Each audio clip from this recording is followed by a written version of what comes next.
Apparently, Mecha Break has been seeing some issues lately. It's kind of a mixed bag. Now, I haven't played it yet. I'll be fair.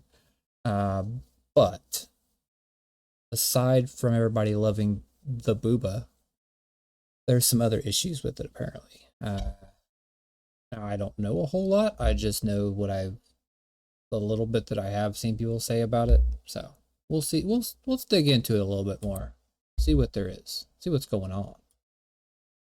Alrighty, today we're going to be talking about Mecha Break, a brand new mech fighting game that just released, and its initial reception online has been mixed. In fact, I think mixed pretty much sums up exactly how I feel about the game as well, because on one hand, I think this is legitimately very fun. The game looks, sounds, and feels fantastic to play. I really wasn't expecting much going into it, but almost immediately found myself impressed with just how enjoyable combat is. Like, even just... So, I haven't really looked into what Mecha Break is.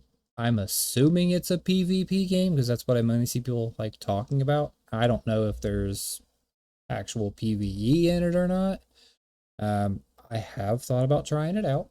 I think I'm gonna look into it a little bit more, see if it's something that I actually want to try out, and we'll go from there. Just in the game's tutorial. I mean, I love the feel of the gameplay. Like, legitimately impressed already. Holy shit, that is sick looking. I've got hit markers, but no actual numbers to tell. I mean, quite bombastic. Like, the presentation is rather impressive, I gotta say. I mean, it's dope look. It's definitely like a call to arms for like Armored Core fans, that kind of stuff, or just mech in general. It definitely doesn't look as flashy or as like crazy as what Armored Core was. Armored Core was just lots of flashing lights, lots of stuff going on all at once. This seems a little bit more toned down, from what I can tell.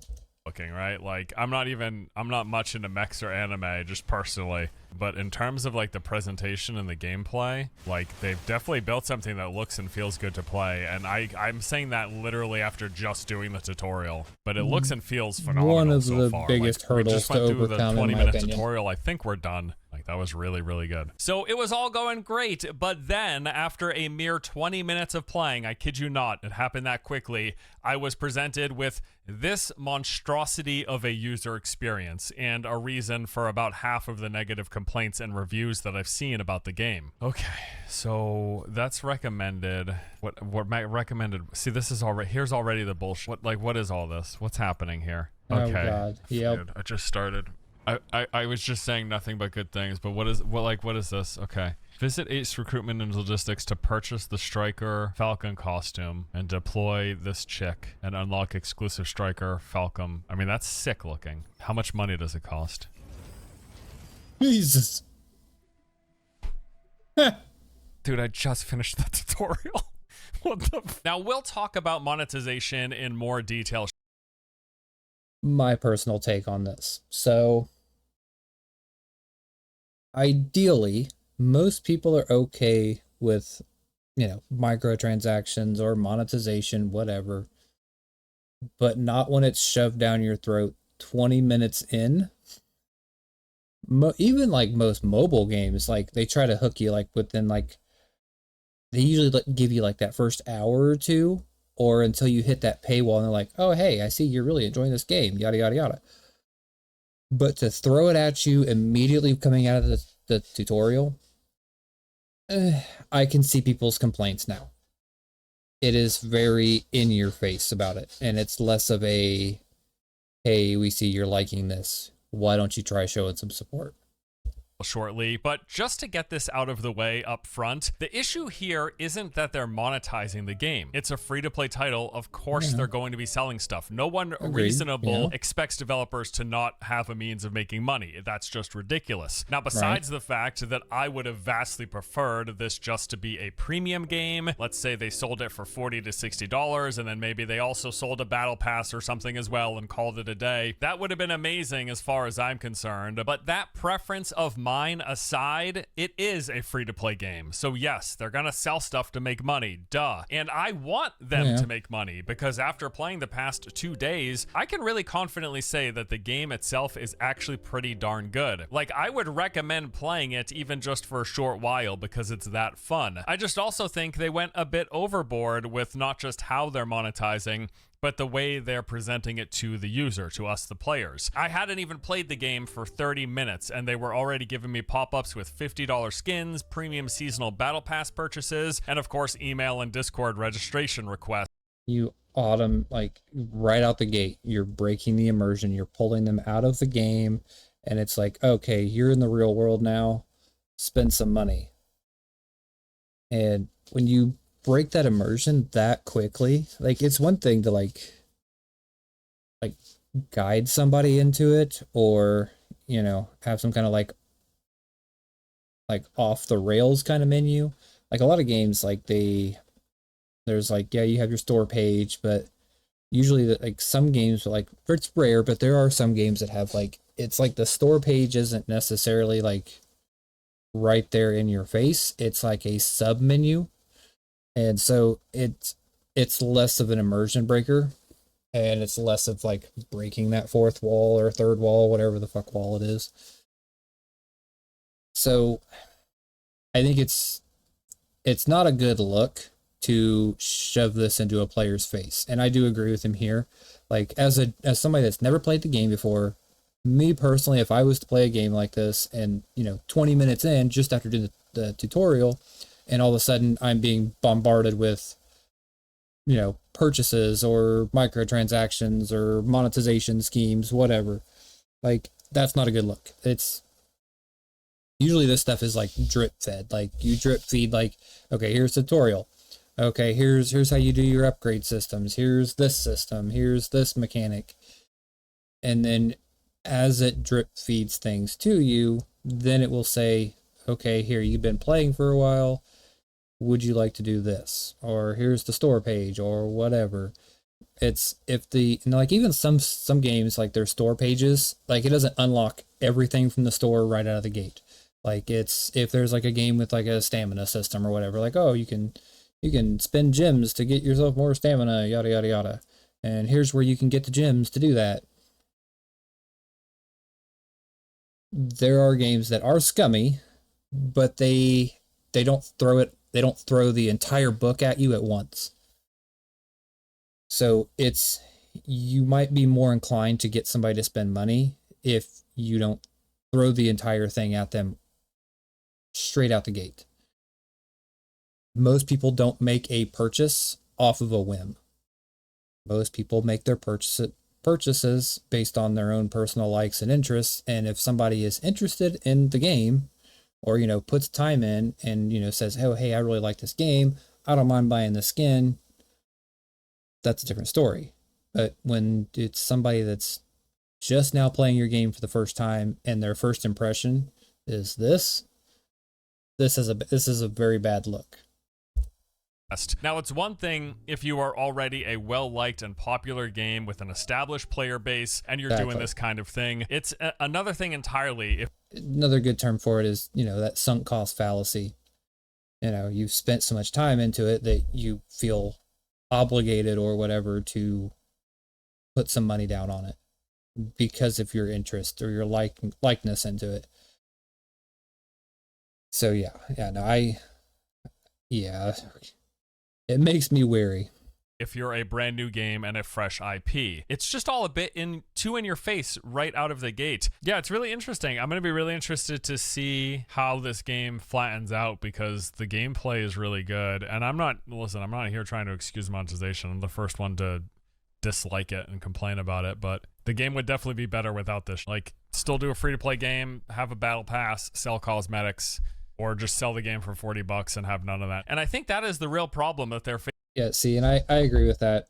I would rather a game be like, you know, some $30 or $40 game, and then try to throw like a battle pass or something in there or something like that. Like, even though I can't stand any form of monetization, like, I think it's all corporate greed and nonsense, and frankly, it just dilutes the waters.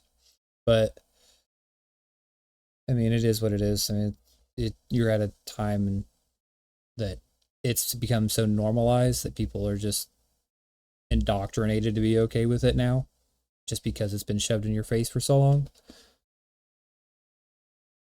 But ideally, in an ideal world, I would say every game should be, buy to play or whatever, at least for a reasonable price. And then if they want to make money off of that, then, sell battle passes or sell like little like cosmetic or skins or something, whatever.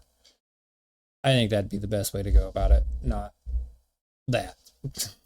Facing right now is a user experience issue. In fact, Yeah, I think they could exactly. still be monetizing all the same stuff had they just surfaced it in a better way, not being so aggressive with the pop-ups, that As the I game said, wouldn't be drip sitting feed at a it mixed in. rating right now as it is on Steam currently. Like, I legitimately think that. But anyway, yeah, that intro experience really does sum up my general sentiments. I've now played the game over the past couple of days, and I have continued to be really impressed with the quality of the gameplay, only to then be let down by how they've chosen to monetize aspects of the game. So let's now go into my impressions of Mecha Break thus far, taking a look at both the good and the bad. And we'll start out with the good. Yeah, the gameplay. As I said, it is really good. It's a little more arcadey than the likes of Armored Core 6, but nevertheless, I think it has... I don't think there's anything wrong with like having like an arcade style kind of like gameplay loop or whatever, or just have that arcade feeling.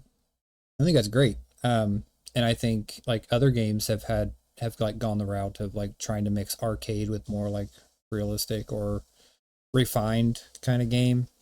I think one of the best examples I can give of that, of like trying to find best of both worlds, is like Forza Horizon.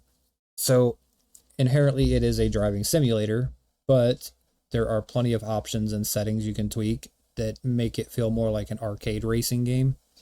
And I think it's great. I think it's great to have options and, let everybody play the game that they want, how they want to play it. And I think a game like this, with a game like this, it wouldn't suit it to be more like Armored Core. I feel that having it more arcadey kind of fits it better, just from what I've seen of it anyways. So like I said, I might try it out, just see. But yeah, no, just from what I've seen, I think an arcade style kind of like gameplay is probably better fitting to it. Really good feeling movement, shooting, and melee. All of it looks and feels awesome. Like, I am sincerely impressed with how the gameplay feels.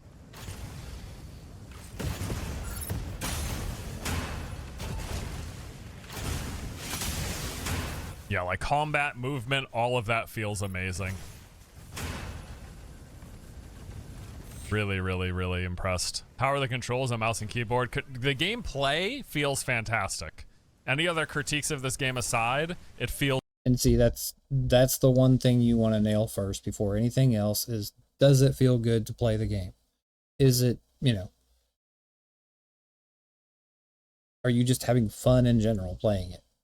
If the answer to that is yes, you're in the right step. Like, you're taking the right steps in the right direction, because ultimately it's a video game. If it's not fun to play, or if it doesn't feel good to play, what the fuck are you doing?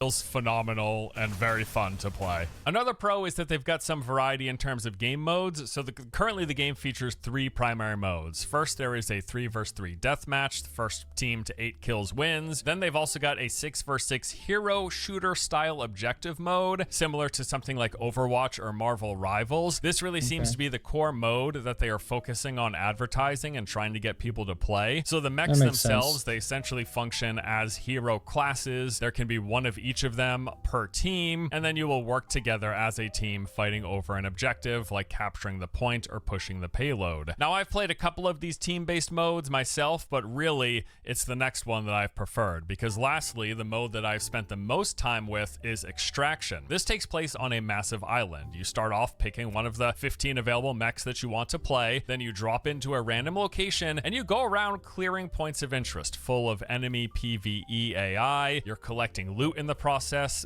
getting things like mods, weapons, ammunition, and blueprints, and then you're trying to extract with said loot. All the while, there are other players on the map at the same time doing the same thing, and there's full PvP, with quite a bit of an incentive, because killing another player's mech So that answers my question from earlier. It is primarily a PvP-centered game. Now the fact that they've added like an extraction mode, not just blatantly make it that's what the game is, that's interesting. And the fact that they're also adding more of like a hero shooter kind of mode, it shows variety, and it's going to draw in more people because some people might like the extraction, some people might like the hero shooter, or, you know, just the basic 3v3 kind of thing. So, I mean, it's got a little bit for everybody, as far as like, you know, if you're into PvP type games. Me personally, I've played enough League of Legends that I've had my fair share of PvP, and I'm not sure if I really want to dip into it. But I might try this one out just for funsies. I don't know. But yeah, that's good that they're showing that kind of like variety and giving it more of like a broader scope, as far as, you know, the audience that it brings in. Let you then take any loot that they have acquired in that match. So fights will and do happen often. And I would say I've spent about 90% of my playtime with the game in this mode. I just really like it that much. I enjoy the PvE combat on top of the fact that you've got these occasional PvP fights, and I found those really... I will say the last PvPvE, I guess you could call it, the kind of game like that I played was, oh god, it was probably Ion, like the MMO. It had its fair share of PvPvE type modes and whatnot, and like I got really into it until that game went down the shitter. But yeah, no, that was the last time I got like super obsessed with something like that. And I think it's fun. I think it's great, and I think, you know, they both have their own fan bases. Give me just a second. Sorry about that. But yeah, no, they both have their own kind of like places, I guess, for people. Anymore, I'm not really fond of it, but still really fun. And I used to have a lot of fun with it. Really engaging and intense. I also like that they've got these dynamic events with like bosses that spawn in, and they've got these roaming storms you have to avoid. Just all around, this extraction mode has been a lot of fun. Like, I have had a blast. Man, the melee feels really good in this game. I really like it. Holy shit. I don't know that you can, honestly. I really wonder what the lobby size is. I feel like it's like 5 players or something. It's 30? What? 30 people? Really? Are you sure it's 30? That seems insane. I've been playing matches and only ever seen like 1 or 2 kills in the kill feed, and only come across like 1 person a match, sometimes 2. Apparently they reduced it to 20. Even that seems crazy. Is PvE mode? So it's an extraction mode. So yes, there's PvE, but it's also PvP. It's both. Playing at least in these low tier ranks, because there's 3 tiers that you can queue into based on gear score. The normal one, it's been predominantly PvE, and then the occasional PvP fight is basically how it's played out. Okay, where's the extraction? There it is. We'll head on over. How much time? 159 left. Next time I see people fighting, I'm gonna intervene. Oh, there's somebody. Falcon right there.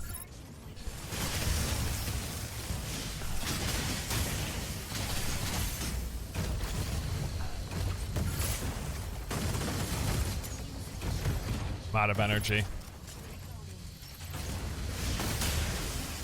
Ooh.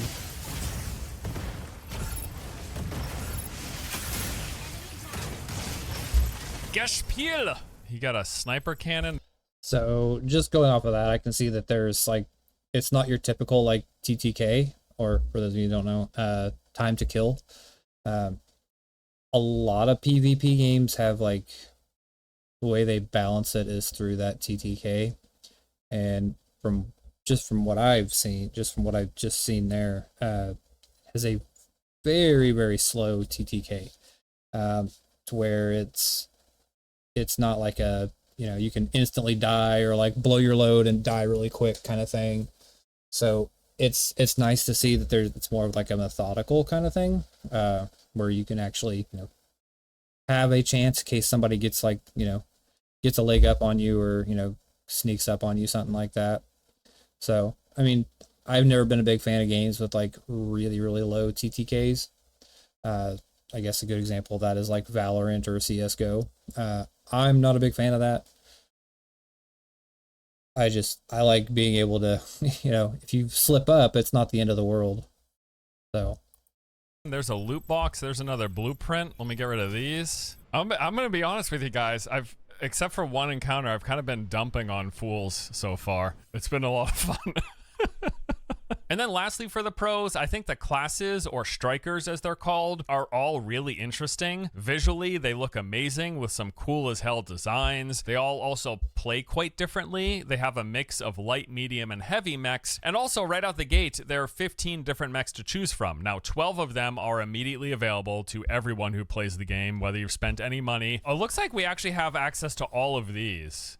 What is 1, 2, 3, 4, 5, 6, 7, 8, 9, 10, 11, 12? 12 strikers, and then there's 3 that are locked. You can do this fairly easily in like an afternoon or two of playing. It's like 15,000 in-game credits. Doesn't really take that much to earn that. So, but honestly, even just the fact that they've got those 12 strikers free initially, like there's still plenty I want to try that I haven't yet because they're all quite different and unique. And yeah, I really enjoy the variety here. It's actually really cool.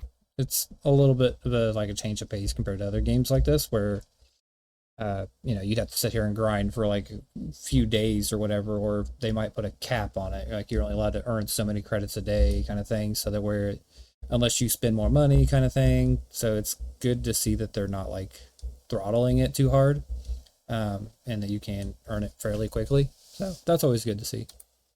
Switch break. At least that's what I'm getting Strikers from it. are the names of the mechs. I mean, look at this shit. This design looks amazing. It like does. really slick looking. I can play all of There's definitely like a clear, you can clearly tell that they drew a lot of inspiration from Gundam more than Armored Core. Like this is definitely very anime Gundam kind of mech design, which is cool. I mean, I think it looks cool as shit. of these people, right? Yeah, they're all available. Looks like these ones are locked. Holy shit, dude. I can see why it's locked. Like, holy fuck, look at that, dude. It really is like a hero shooter, but you're playing as mechs, and I really like that. So I started off mostly playing Velkin, who's this heavy brawler with a melee focus, and then recently I switched over to Narukami, which is like a light sniper, who has been really fun as well, and I'm just excited to check out all of the other ones. Like, really well done on the striker or class design in this game. I got a rocket launcher. As well as not gonna lie, it's big melee battle axe. it looks good. It Oh, does. dude, it just feels so good to play. I got a whirlwind attack.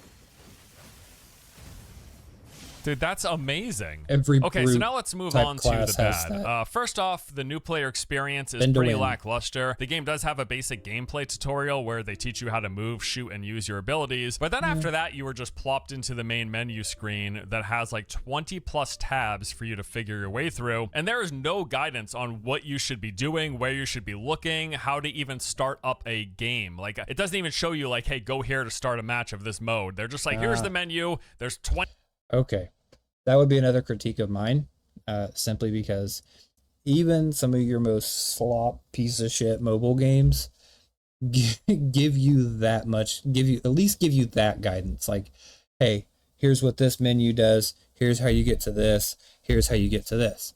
Now, to be fair, they also prioritize, the 5,000 different ways of progress and progression that there is in mobile games. So, but at least most other games that are free to play or, cash grabs or whatever, they at least guide you through so that way you know where things are at. And you're not just like, what? 20 plus tabs. Just go through them and figure stuff out. Now, I'm not an idiot. I did figure it out, but I'm just saying it's a lot to parse for a brand new player. To be fair, if you've played one of these kind of games, you've played them all, so you can pretty much navigate it. But if you're going to be somebody that has never really touched these kind of games, or you're new to these kind of games or whatever, or you're just a fucking moron, then yeah, you might have a hard time figuring where things are. So, player with really no guidance to speak of on what you should be doing or where you should be looking or how to do anything. Okay, so what do I do? Yes. I don't really know. No, you do not. I'm just in this menu. How do I just start playing the game? Here's lobby, operation, Verge. Okay, so these are the options. Solo, tactical station. Is this showing me the different modes? What is happening? The only problem with not having played the beta is I feel like there's like a lot to parse through here. Like, can I pick missions? Should I feel like usually you should queue up missions before you start. Do I just like select all of these? My God, dude, what the f is going on? 6v6 mode, first squad to complete the objective wins. Striker Bay, that seems extremely overly convoluted and unnecessarily complicated, especially when you don't give the player any guidance or any information as far as what each thing is going to be doing, what each game mode is, how to initiate certain game modes, whatever. Like, there is like no basic tutorial as far as like menu tutorials. There might be like a gameplay tutorial, but you also need to have tutorials or at least some kind of guidance for going, just, you know, navigating menus. Like, that's should be a given by now. It's just where I launch and start playing. This is like the base lobby. Tactical station is specifically the 6v6. There's airdrop research, airdrop paint job, mods. Mods are the power, from what I understand. Matrix supplies, Matrix marketplace. Are these the different maps for the 6v6 mode? 3v3 mode, challenge mode, training. Okay, can I just start playing the game? I mean, God, dude, it's just like, the game is so fun to play, but why do I have 1, 2, 3, 4, 5, 6, 7, 8, 9, 10, 11, 12, 13, 14, 15, 16, 17, 18, 19, 20, 21, 22, 23, 24. Why do I have 24 different tabs when I just started playing the game? Ludicrous. There's so many games that like otherwise are good games and that just like layered with this bullshit. Now next we have got to be fair, a way to like eliminate a lot of that confusion is to lock certain things. So like until you get to like a certain player level or an account level or whatever, certain things are just locked out. Like you start out with like bare basics. Like once you played your first actual map, then something else opens up, you know. Once you play one of those kind of games, the next thing opens up, you know. Just you drip feed the information to your, you know, your players. Like you cannot just literally throw this, you know, this monstrosity of a fucking manual in front of somebody. It'd be like giving somebody, like, go out and buy a washer and dryer, but you got to put it together, and the only information you have is this giant fucking manual that's like this goddamn thick, and expect people to be able to build their own washer or whatever. Like, realistically, this does not happen anymore. And so there has to be, you know, something that would, you know, draw people in and want them to do something. Like, you want to keep them moving. And it's the same thing in like I'm going to take this stance a lot because I'm have a lot of management background. When you train somebody new at a job, you don't just throw them to the wolves. They're not going to do shit. They're going to quit and they're going to leave.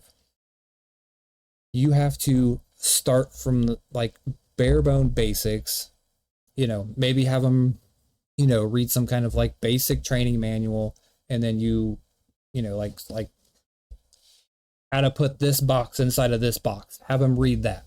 And then you go into the, you know, try it out kind of phase, and then they try it out. And then you know, kind of follow up, and then you move on to the next step.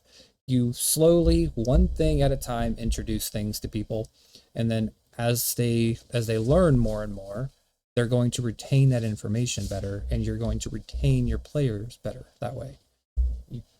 Never have I ever seen this whole mindset of just throwing somebody to the wolves and expecting them to be, you know, like, oh my God, I get it. I would say a good like 70 to 80% of the negative Steam reviews all seem to be complaining about, and that is the monetization of character customization as well as the expensive skins. To put it simply, they are selling very expensive cosmetic skins and a bunch of pilot customization as well. Now, I don't really care about this stuff on a personal level, but I do know that fans of mech games in particular, the customization is a good chunk of what they look forward to and what they enjoy doing. People just aren't happy about the fact that they have paywalled a bunch of this stuff and that it cost so much money. Now, as I mentioned earlier, I think the real issue here isn't just that they're selling cosmetics. Most free-to-play games do. It's actually very expected. That's probably the most benign way you can monetize a free-to-play game compared to the alternatives ways of monetizing a free-to-play game. No, the problem here, I think, is that they're selling them for way more money than a lot of players right now are willing to swallow from a brand new game that they're not really invested in, let alone obsessed with. I mean, clearly, looking at the user review score, it is bad enough to prevent a lot of people from getting into the game in the first place. You really need to have an established fan base before you can milk that fan base, putting the cart before the horse and all of that, right? I think that's their main point of failure here. Get people really into your game, and then if you want to go down the route of crazy expensive skins, that's your opportunity. Nobody's going to throw money at something that is this new, and unless it's like some kind of like copy pasta of something else, or you know, like say you have people that are just really big fans of like mech related games or mech animes or whatever, yeah, they might throw money at it, but like the general populace of your game is not going to do that. You want to draw people in, give them a reason to spend money on something, get them excited about it first, you know, hype them up, whatever, and you know, again, drip feed it. Opportunity, but you can't launch the game with crazy expensive skins and monetization before people even care about your game. There's a lot of competition out there. People are just going to write it on and move on to playing something else. That's yeah. Why should I spend my money on this game when I've got other games that I've spent other time and money in? I could just put my money towards one of those instead. You can't do that. Plus, it sets it's kind of like that first impression kind of mindset where, you know, people are going to look at it like, oh, if they're wanting me to shell out $50 right 20 minutes into the game, what does that say about their company? What are they really looking for here? I mean, it's pretty obvious what they're wanting. They want your money, not for you to play the game. Because obviously, if they're, you know, trying to throw $50 skins at you 20 minutes in, it's pretty clear what their goal is.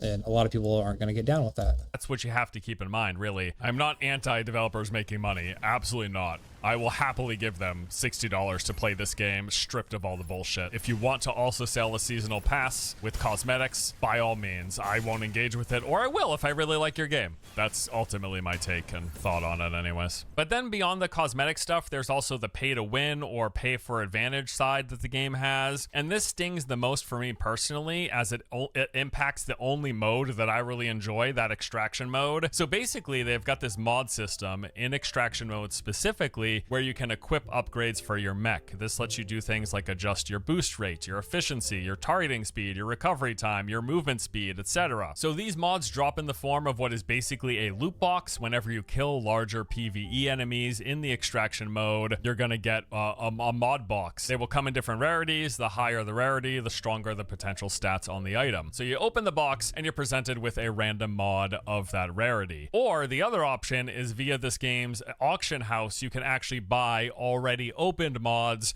directly from other players. So the TLDR here is that if you spend a bit of real money, you can purchase exactly the mods that you want or need for your build, rather than just relying on whatever random mods have. And there's the kicker. So you take away the entire aspect of actually playing the game, and it turns it into a storefront.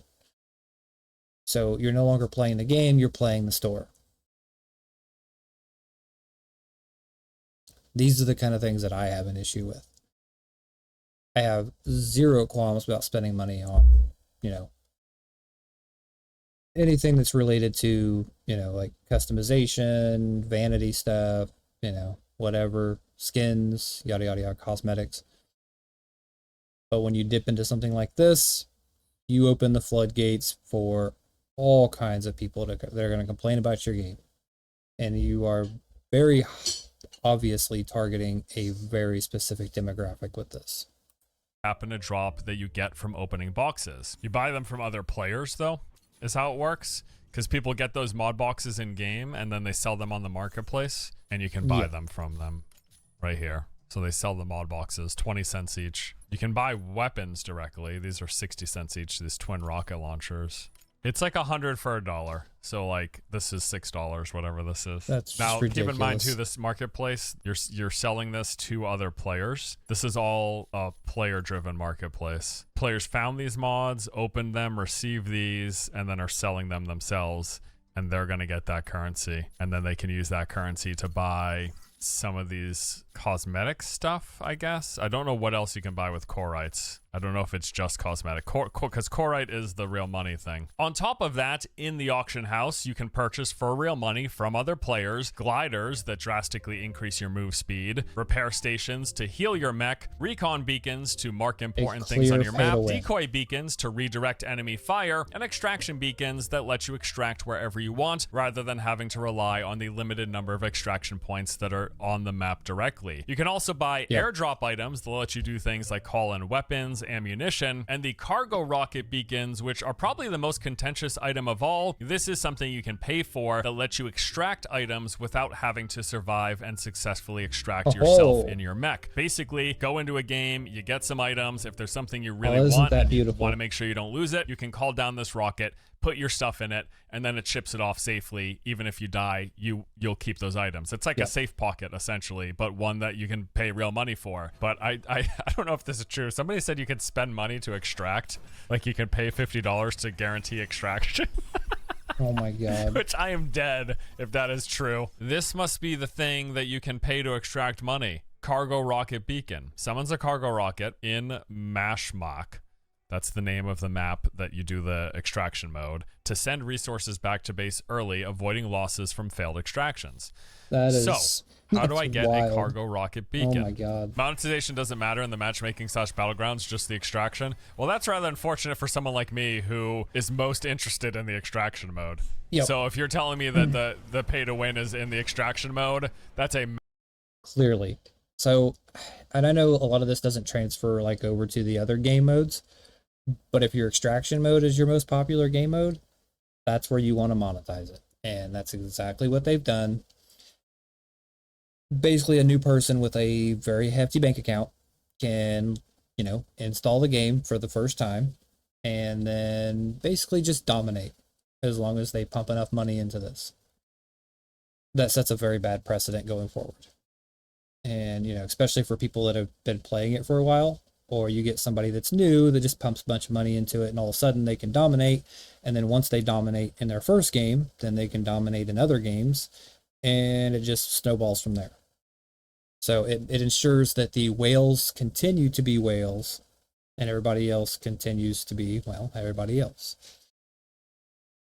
That's about right based on, you know, other games in the past that we've seen. So yeah, no, I don't condone this, nor do I agree with it. Is it there? Yeah. Are you going to change it? No. Is anything you say going to change it? No. And why is that? Because people are going to continue to spend money on this stupid shit. So, yeah, no. I now see the qualms with the game. Massive bummer for me. Now, I should say, all of this stuff, everything that I just mentioned, can just be acquired by playing. As you play the game, you're sure every game says this. You don't have to spend money. You can get everything in game. Yes. But why would you spend 500 hours when you can just spend $500? you're going to be relying on the randomness of whatever drops you happen to get, but you can get all of this stuff. And then on top of that, as you continue to play, you can actually earn the premium currency yourself without spending real money by selling anything valuable that you got to other players. Now, those players will have to, somewhere in the chain, someone has to have spent real money to purchase the thing that you're selling to get that money. But yes, that's how they're monetizing it, a player-driven auction house, sort of along the lines of what Throne and Liberty does for monetizing a lot of their power things. So yeah, just by playing the game without spending any real money yourself, you can get all of these things, or you can just get it from drops. It'll just take longer because of the randomness. But of course, as these games always work, you can get exactly everything you want much faster if you just start by swiping immediately and spending real money. Now, honestly, I'll say, after playing a ton of the extraction mode over the past couple of days, I've never felt at a disadvantage, like someone had came in and swiped their way to victory in a fight that I had against them. But from what I've been told, that's largely due to the fact that I'm in the early stage of the game. It doesn't doesn't surface until the higher tiers, because the extraction mode is broken into 3 different brackets. There is the normal bracket, which is all that I have played, where only anyone under a 2,000 gear score can enter. And then the hard bracket is anyone under 6,000 gear score. And then the best bracket, the extreme bracket, where all of the best highest rarity items drop. That mode has no limit to the gear score. It's basically just almost like its own kind of like like matchmaking algorithm, MMA, whatever you want to call it. So like it has its own little algorithm to it, and it puts everybody in their own little tiers, and but yeah, you could just literally just pay money to boost yourself to a higher tier and just instantly start playing with all the high gear people.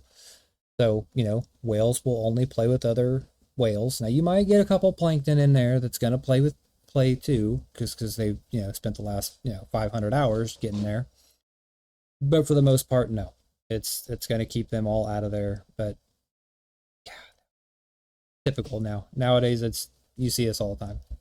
So as you can imagine, the ideal pay-to-win scenario would be you go in, you spend money on the premium currency, you buy all of the best, highest rarity mods to perfect your build, you buy better weapons and whatever else you want, you buy the airdrops, you buy the repair stations, you buy the redirect enemy fire stations, you equip yourself by swiping, kit out your character, go into the extreme mode, and right now you're probably actually just playing against other swipers, but eventually you might be playing against free-to-play players, and you'll have that advantage of the perfect setup that you could get without having to rely on randomness, without having to grind a bunch and sell stuff and hope to get enough currency to buy the exact things that you want. That's basically the scenario that they've set up in establishing how the loot works and how the player auction house works and how that ties into the paid for premium currency. And I will add here that all of this is only for the extraction mode. The other game modes, the 3 vs 3 deathmatch and the 6 vs 6 team-based objective mode, none of the mod things or these call-in airdrops, none of that stuff applies. You just pick a striker, they all have a default kit and stats, you play against other strikers all with default kits and stats. There's no tuning and paying for any sort of power in those modes. And basically what the developer's done is said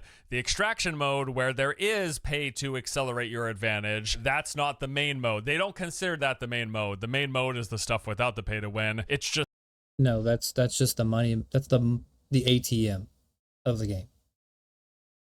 That's the money printer. And then when you're tired of printing money, you just point people to the other stuff that's not pay to win. But let's be honest, like that's where people derive the most fun. I'm sure there are people out there Always like me who personally, I don't really goes. care about the team-based mode. I don't care about the deathmatch or the objective mode. The extraction mode is... And see, that's exactly everybody else's sentiment, is they want to play the extraction mode. And so since the majority of your people are going to want to play the extraction mode, then that's the one you want to monetize, because that's going to get the most feet in the door. Again, it is marketing 101.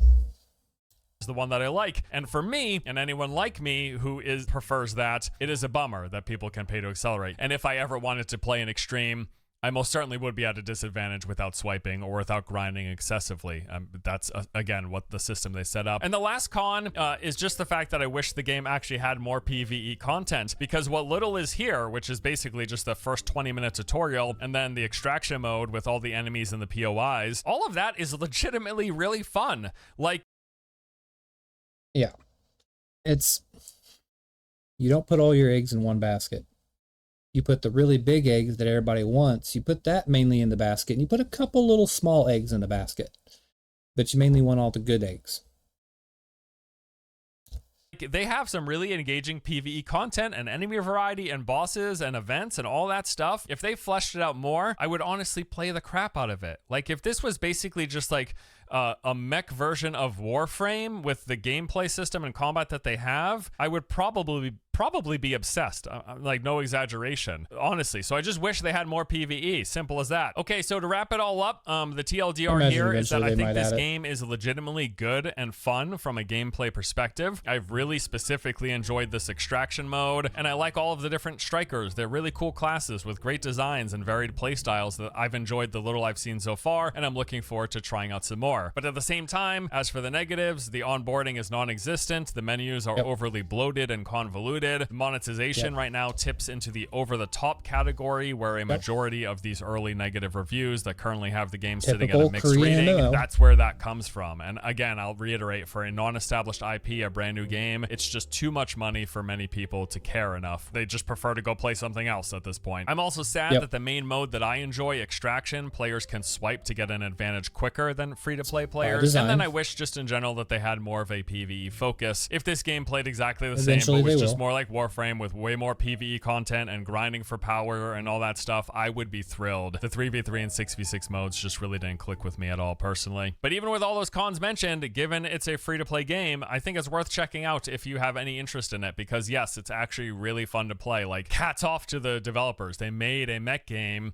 that's really enjoyable. Unfortunately, at the same time though, I think the devs also have done themselves a disservice by monetizing it the way that they have, because the game that they built, it's legitimately enjoyable. My best case scenario would have been if that it just cost $40 to $60, that it was a premium package, and maybe they sold a battle pass or whatever. And I think that if this game fails, a large part of the reason will be because they were too heavy-handed with the monetization right out the gate. You are a brand new free-to-play multiplayer game. Players have plenty of alternatives to choose from. You have to be appealing enough to pull them away from those existing titles. And there is something appealing here. As I've said, I really enjoy the gameplay, but if you want to sell $50 skins that you shove in people's face after the 20-minute tutorial, you need to earn that player base first. And judging by the current Steam reviews, it looks like they've turned away a lot of players before they even had the chance to get hooked and become a fan of the product enough to not care about a $50 skin. And that's on them, ultimately.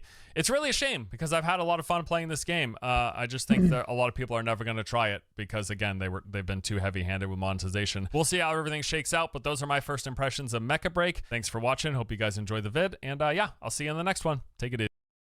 Okay, so yeah, no, it's pretty obvious that, you know, they're just trying to use this as some kind of like cash dump, and, you know, just trying to make a bunch of money off of it.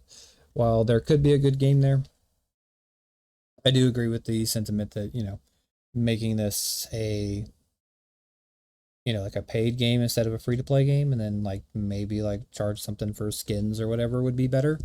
But obviously that's not the route they went. They wanted to monetize the most popular game mode, and to be fair, it's smart. They should.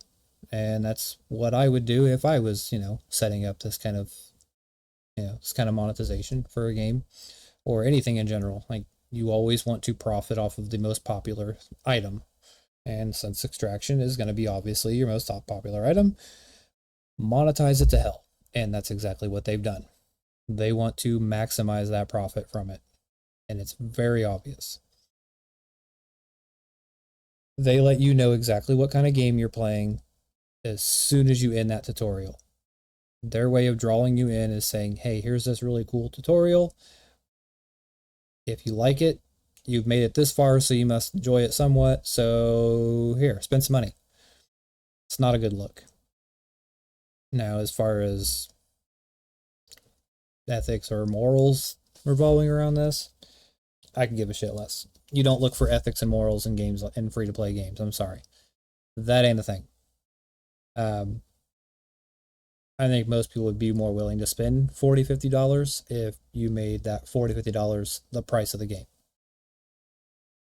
It definitely has like the quality and like the visual appeal of a, you know, $40 game or whatever. But yeah, no, I played enough League of Legends over the years. I don't mind spending money on, you know, like cosmetics and shit like that. But I don't get down with the swipe and win kind of stuff like this. So I think, me personally, that would deter me from it. But it is what it is. So, but no, that was a good video. So